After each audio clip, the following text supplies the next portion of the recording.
Last month, PS4 and PS5 players were given access to the first KOF 15 open beta. Seeing this is one of my most anticipated upcoming fighting games, and seeing that I was asked to put this video together, I had to put in hella hours of gameplay.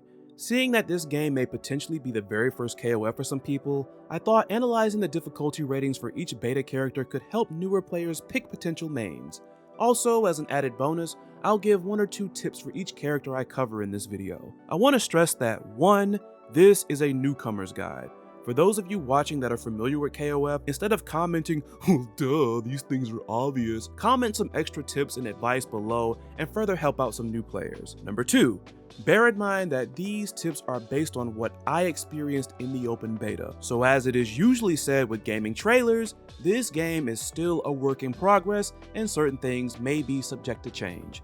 Now with that out of the way, let's begin with the 5-star section. Iori is easily a great starting character for KOF newcomers. He's highly versatile, able to play strong offense and defense. Comboing with him will come easily once you get comfortable with his moves. The tip here is that one thing that Iori has is a command grab, and do not sleep on this move. While it does no damage, it gives you a free opportunity to land an attack or a combo. Iori can definitely scare opponents into turtling, so use this move to open up your opponent if they're constantly blocking your offense. Also, make sure you practice comboing after landing this move. There are many different options for many different situations. This little kid can show you who's got the freshest Tims. He's incredibly fast and can be quite the nuisance in the right hands, which is quite scary considering how easy he is to use and how many people see him as a main pick. Comboing with him will come easy. He has a fairly strong reversal with his up kicks and his up kick super, which allows for easy follow-ups. If he's not conditioning you to jump, he'll scare you into blocking, which is where his command grab comes in. The tip for Not Me Chris is very simple, and I'm not kidding when I tell you this. Practice mastering short hops to annoy people with jump CD, aka his blowback attack, aka Pro Chris! It is by far the most insane move in his arsenal and probably this game. And I've saved the most controversial 5-star character for last. There's been a bit of discussion and debate over whether or not Boss Lady is as super easy as SNK claims. If you ask me, I can kinda see it both ways. Here are reasons why I see her as a 5-star character. 1. They really weren't lying when they said you can play her however you want. You can play hella defensively or even aggressively if you want to. 2. Her projectile game isn't really all that complex. Granted, you'll have to do a bit of familiarizing to get comfortable knowing which mud spike hits where. This really won't be all that hard to get a grip on after a while. 3. With the exception of her command grab super, her other supers are very easy to land. There are only really 2 reasons why I don't see her as a 5-star character. 1. While this will be the first KOF for many new players, this more than likely won't be their first fighting game. If you started with Ryu, Ken, or even a character like Sagat in Street Fighter, or any Shoto clone of that matter, Dolores' anti-air special, which I dub the Muddy Coffin Drop, will probably throw players off. For starters, it's a reverse DP input, which is a bit unconventional. Additionally, you must be quick to react or good at making reads to really make it work as an anti-air, because it's not a get off me move like a Shoryuken is. 2. As I briefly mentioned earlier, when talking about her command grab super, you will have to learn proper spacing to play her effectively. If you don't, then you'll whiff your command grab and mud spike combo enders, which could result in you getting punished. So the tip here, for 1, watch your spacing when doing mud spikes as well as your command grabs, especially when you're doing a combo. And the second tip I have, practice anti-airing with Dolores' other moves because she has a bunch of great ones aside from Coffin Drop. Now, on to the 4-star section. Compared to 2002 UM, SNK made Shermie pretty accessible in this game. She can combo into both command grabs now, which was something she could do back in '98, but that was then. Her B&B combos aren't super difficult or taxing, though you may have to practice timing combos that involve OTGs. Being a grappler, Shermie is a bigger threat up close than far. Unlike the typical hulking, big guy grapplers, Shermie doesn't have above average range on her normals, nor does she have any armored moves outside of Shatter Strike. She even lost her dodge and counter moves from 2002 UM. With all that being said, you'll have to be patient and methodical to close distance. While she has a dash and command grab and her spin kick to help close space, she can easily get hit out of these moves, whether the opponent is just throwing out buttons like a madman or if they have good reactions. The tip here will revolve around the fact that some of Shermie's moves will involve side switching. When you've got an enemy cornered, refrain from using any of your side switching moves unless you know you're about to clutch the round. Because as many of us know, one of the worst places to be in a fighting game is with your back up against the corner. When you're playing Shermie and the opponent is cornered, this is where your dash and command grab will come in handy, and if somebody jumps, you have several ways to deal with that.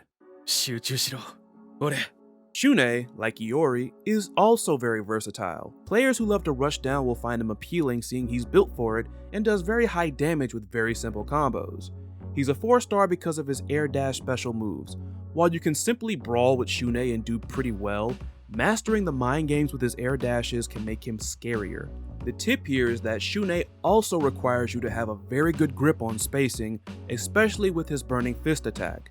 If you do this move and the opponent isn't close enough to you, the fist won't come out and you'll be wide open for a punish because of the enormous recovery frames. So do not throw this move out relentlessly. If wildly brawl until your mighty fall is your fighting game mantra, go on ahead and reserve a spot on your team for this maniac. His playstyle is very straightforward. Get in and bully. He has great range on his normals, and even if you get knocked down, he has an armored DP which will make players think twice about how to approach you. As straightforward as his playstyle is, he's a 4-star seeing his combos will require a tad bit of practice with the timing, especially any that involve charging his final impact super. The one tip here is that his forward light punch will hit enemies on the ground after a hard knockdown if Yashiro is close enough. Also, do not be fooled by his climax super cinematic. The first hit is actually a very durable full screen projectile. It can beat out other projectiles and catch backdashes. Got him! Got him! Moving on to the beta's only 3-star character. Kyo is more complex than his counterpart Iori. This is mostly due to the many follow-ups of his rekkas and all of them serving various purposes. Mastering them will make Kyo all the more threatening.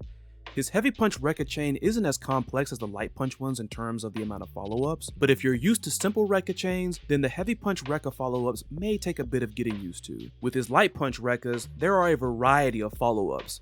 And to keep this brief, I'm going to put the notations on the screen instead of saying the names. This rekka chain is by far his easiest one. It's a good combo ender and causes a hard knockdown. This rekka chain is also a pretty decent combo ender. It pushes Kyo forward, knocks the opponent back a bit, and causes a soft knockdown. This rekka chain has an overhead low mix-up on the final 2 hits. It can combo when you're juggling the opponent in the air. This rekka chain is yet another one that's good to use in juggles. The final hit emulates Kyo's hit grab attack. This rekka chain has a low overhead mix-up on the last 2 hits. And finally, the last hit of this rekka chain launches the opponent in the air, allowing you to combo afterwards. The tip with Kyo is that while his rekkas have armor capability, do not look at them as reversals like with Yashiro's uppercut. Instead, use them to armor through your opponent's annoying pokes. And finally, the beta's lone 2-star character. Chizuru is quite tricky at first sight. Newcomers will look at her clone-based fighting style and realize her potential to confuse the opponent, but they will have to make sure they don't confuse themselves if they insist on playing her. You'll have to study which versions of special moves will reposition Chizuru and which ones will not. There is a bit of a pattern that you'll catch on to once you study her moveset. For example, with her leaping palm strike attack, all of the kick versions will reposition her.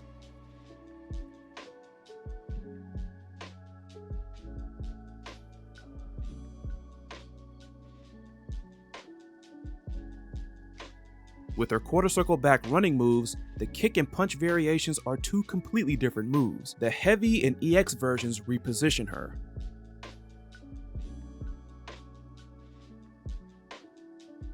So the tip here is pretty straightforward. If you are new and Chizuru just allures you for one reason or another, and you're dead set on playing her, practice, practice, practice, and get comfortable with Chizuru's moveset. Like a couple of other characters I covered in this video, spacing is definitely the key. Spacing is something that's fundamental in these games, but with characters like Chizuru, you really have to be on it or else you're gonna have a very bad time. Most of her special moves will whiff and miss, and you'll get punished if your spacing is not accurate. Learn at which ranges you'll need to trigger moves early or late, as well as knowing when and where to do follow-ups. Also, as an added bonus tip, do not use the palm strike walk super when you have the enemy cornered. Instead, use that super when you're mid-screen to push the opponent to the corner, and in certain scenarios, you can actually keep the combo going. And that is the long and short of it. I had fun putting this video together. It was nice to do a little something different from what I've done in the past while or so. This isn't my first ever fighting game tutorial. If you look earlier in my channel's history, I did a bunch of character tutorials for the game Omen of Sorrow, which that was fun as well. But it was nice to kind of get back to that. If you want me to do this series when the full game comes out, let me know and I'll definitely be down for it. But until then, as I mentioned earlier, put some extra tips in the comments for any other new players that might see this. You all take care of yourselves, be safe out there, see ya.